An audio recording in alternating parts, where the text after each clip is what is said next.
because adding to the market's economic concerns, rising federal deficits. Add to that a study showing that on average, federal workers earn twice as much as workers in the private sector. So is government pay out of control? Well, joining me now in Cassoni's Corner this Wednesday, got Erica Payne, founder of the Agenda Project, and Peter Maurice, the economist at the University of Maryland. And Peter, I want to start with you. You have been a deficit hawk as long as I've known you.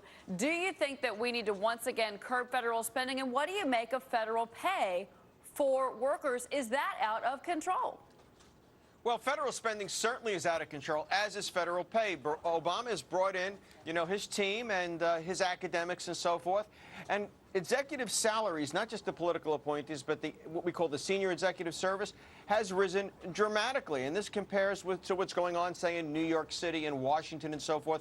And it's absolutely unclear that we're getting anything for our money. Simply, these folks don't have opportunities outside that would warrant such high pay.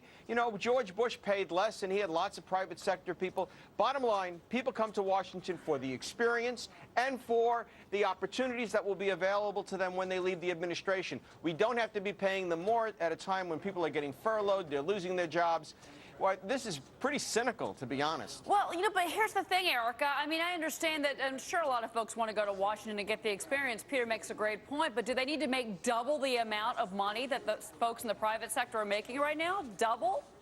Well, when I first heard this figure, I too said, oh my gosh, what is this about? And then I dug a little deeper, and I actually think in his analysis, Peter has managed to insult 1.5 million members of the military and 2 million civilian employees. And so if you really look at what you're paying for, I think what Peter's saying is that they're overpaid. So who is it that we're paying, and why are we paying them that much money? And just to give you an example. Erica, he talked about those at the executive level, though. I do need to say right, that. The to executive clarify, he's level. talking about the executive level. He by no means was insulting anyone in the nation's military. Yeah, you're wrapping yourself in the flag and trying to tar me as someone who's anti-military. Let's stay on the issue.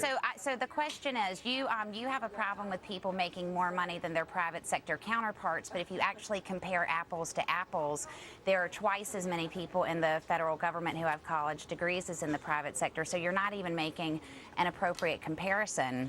And if you want to get into a debate about it with a fellow economist, then call the people at the University of Wisconsin who did a study and actually showed that if you look at comparable education rates and other compensation factors that go into it, people who work in the government actually make about 11 or 12% less. Actually, well, this is a USA Today study, folks. And Peter, this is the numbers that we're talking about. These are the actual numbers that were cited yesterday.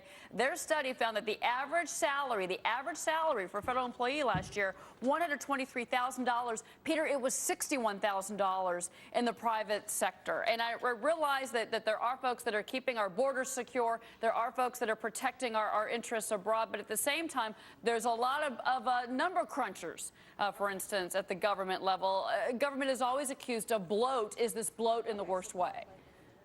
Well, I think if you look at the typical number cruncher in the government, they're overpaid. And they don't have the demands on them that are present in the private sector. But where Obama has really increased pay is political appointees. And to my colleague across the aisle on this one, I'm not talking about generals and colonels. I'm talking about civilian bureaucrats that have been brought in as part of the usual political largesse that goes with a new administration. And they're mostly academics. They're not, executives from business. And what's more, Bush, hold on, I listen to you. For the most part, Bush filled those jobs with people that gave up a lot more when they came into government and didn't have trouble getting them to do that.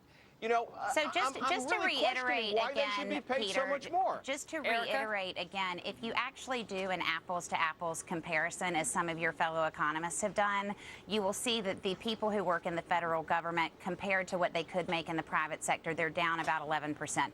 That's number one. Number two, if you want to look at the 2 million civilian employees who you're in the process of insulting, 652,000 of them work for the Department of Defense.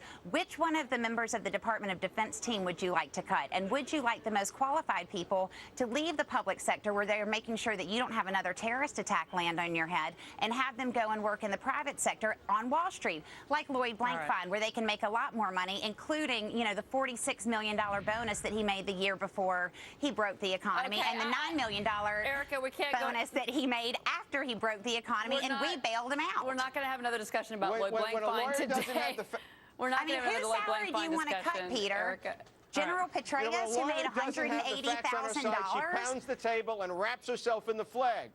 I repeatedly talked I am about not the wrapping civilians. myself in the flag. I'm telling you very straightforwardly. General Petraeus made $180,000 last year. You want to cut his salary? Okay, guys, one at a time. I want to get Liz McDonald into this debate as well. Liz? I mean, I don't think the professor is saying that the military should be paid less. I really don't think he means that. He's not saying that. But, you know, when you look at it, if this wasn't an issue, then why is the president freezing bonuses for 2,900 political appointees? Why do both sides of the aisle, the Democrats and the Republicans, say, yeah, if we outsource more workers to the private, you know, more of these jobs to the private sector, we would have saved $28 billion over 5 years. And, you know, so look at what Erica fails to realize is that people in the federal government are paid based on seniority, not on the time that they spend working. I mean, you can throw a bowling ball down some of these government offices and not hit anybody. Okay, so you know, so that is an issue. So, you know, when you look at the federal salaries, they have increased by 33%, and what we're forgetting is pension costs are insurmountable. They're much